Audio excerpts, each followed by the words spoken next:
প্রত্যেক দিনের মতন আজকেও একটি রেসিপি নিয়ে আপনাদের সামনে হাজির হলাম। আজকে আমি বানিয়ে নেব দুর্দান্ত স্বাদের মাছের একটি রেসিপি, যেটা গরম গরম ভাতের সাথে খেতে লাগবে দুর্দান্ত। নমস্কার বন্ধুরা, মাই কিচেন মাই ব্লগে সবাইকে আবারও একবার স্বাগত। আসুন তাহলে শুরু করা যাক আজকের রেসিপি। আজকে মাছের রেসিপিটি বানানোর জন্য কয়েক পিস এখানে কাতলা মাছ নিয়ে নিয়েছি। এখন মাছের মধ্যে দিয়ে দেব খুব সামান্য পরিমাণ হলুদ গুঁড়ো, তার সাথে লবণ দিয়ে খুব ভালো করে মাখিয়ে রেখে দেব 4 থেকে 5 মিনিট সময় নিয়ে। আজকের রেসিপিটি খুবই সিম্পলভাবে তৈরি করব একটা স্পেশাল মশলা দিয়ে, আর এই মশলাটি দেওয়ার কারণে কিন্তু এই মাছের স্বাদ দ্বিগুণ হয়ে যাবে। একবার যদি এইভাবে বানিয়ে খাওয়া হয় বারবারই কিন্তু ইচ্ছে করবে এইভাবে বানিয়ে খেতে। এখন গ্যাসের মধ্যে একটা কড়া বসিয়ে দিয়ে দিলাম 1/2 চামচ পরিমাণ এখানে গোটা ধনে, আর তার সাথেই দিয়ে দিয়েছি কিছু গোটা গরম মশলা। গরম মশলার মধ্যে এখানে ব্যবহার করেছি 2টো ছোট এলাচ আর 2টো লবঙ্গ, আর তার সাথে খুব সামান্য পরিমাণ একটু দারচিনি স্টিক। মশলাটিকে খুব সুন্দর করে ভেজে নেব। মশলা ভাজা হয়ে গেলে মশলাটাকে ঠান্ডা করে গুঁড়ো করে নেব। কড়াটা আবারও বসিয়ে দিয়ে দিচ্ছি এখানে মাছগুলি ভাজার জন্য পর্যাপ্ত পরিমাণ সাদা তেল।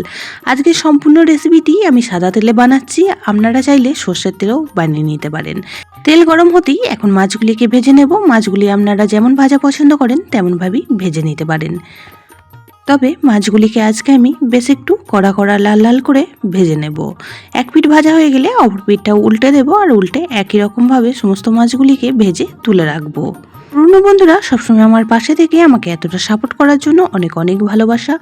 নতুন বন্ধুরা যারা চ্যানেলে ভিজিট করছেন, চ্যানেলটি এখনও পর্যন্ত সাবস্ক্রাইব করেননি, তাদের কাছে অনুরোধ রইল চ্যানেলটি সাবস্ক্রাইব করে পাশের বেল আইকনটি অল করে দেবেন। তাহলে আমি যখনই কোনো ভিডিও দেব নোটিফিকেশন সবার আগে আপনাদের কাছে পৌঁছে যাবে। এদিকে মাছগুলিও ভাজা হয়ে গিয়েছে। এখন মাছগুলি একটা পাত্রে তুলে রাখবো, আর কড়ার মধ্যে যে অবশিষ্ট তেলটা রয়েছে তার মধ্যেই বাকি রান্নাটুকুনি করে নেব।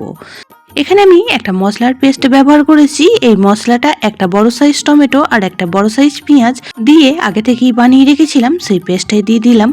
আজকে কোনো রকমভাবে আদা বা রসুন পেস্ট আমি মাছের রেসিপিতে ব্যবহার করছি না, কারণ একদম অন্যরকমভাবে মাছটা বানাচ্ছি। আর অবশ্যই করে একবার এইভাবে বানিয়ে খেয়ে দেখবেন, আর এইভাবে যদি বানিয়ে খাওয়া হয় বারবারই কিন্তু এইভাবে বানিয়ে খেতে ইচ্ছে করবে।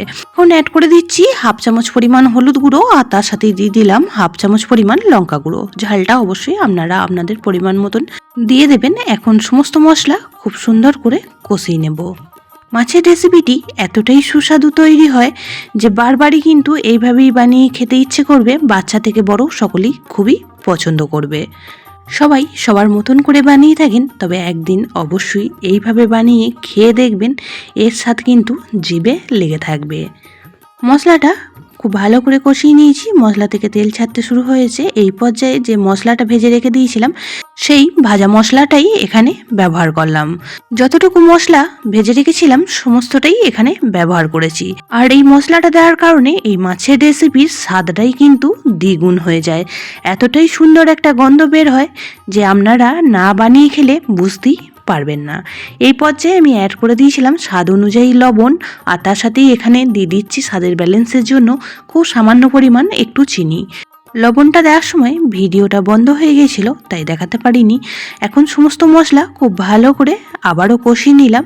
এখন অ্যাড করে দিচ্ছি জল, তবে জলের পরিমাণটা একদমই অল্প ব্যবহার করব, কারণ আজকের রেসিপিটি কোনো রকমভাবে ঝোল হবে না, একদম গ্রেভি তৈরি হবে। সামান্য কিছু উপকরণ দিয়ে কিন্তু দারুণই সুস্বাদু মাছের এই রেসিপিটি রেডি হয়ে যায়। আর এইরকম একটি রেসিপি থাকলে খাওয়াটা একদমই জমে যায়, আর কিন্তু কিচ্ছু লাগবে না। এখন গ্রেভিটা ফুটতে শুরু হয়েছে। এই পর্যায়ে ভেজে রাখা মাছগুলি দিয়ে দিচ্ছি।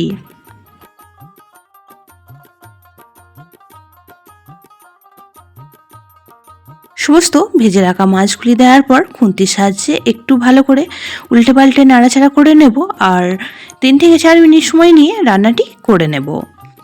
একদমই অন্যরকম স্বাদের তৈরি হয় মাছের রেসিপিটি। যারা মাছ খেতে পছন্দ করে না তাদেরকেও যদি এইভাবে বানিয়ে দেওয়া হয় তারাও কিন্তু আঙুল চেটে খাবে।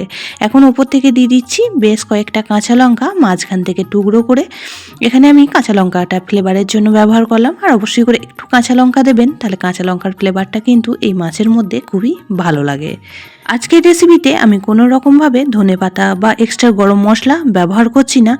ব্যাস ওই ভাজা মশলা দেওয়ার কারণেই আজকের রেসিপিটি দারুণই সুস্বাদু তৈরি হয়। আপনারা চাইলে একটু ধনেপাতা কুচি ওপর থেকে দিতে পারেন। এখন গ্যাসের ফ্লেমটা অফ করে দেবো আর স্ট্যান্ডিং টাইম করে রেখে দেবো 30 মিনিট। তারপর আবারও ফিরে আসলাম আর আপনাদের ফাইনাল লুকটা দেখাচ্ছি যে দেখতে কতটা লোভনীয় হয়েছে। দেখতে যতটাই লোভনীয় হয়েছে, খেতে তার থেকেও কিন্তু বেশি সুস্বাদু হয়।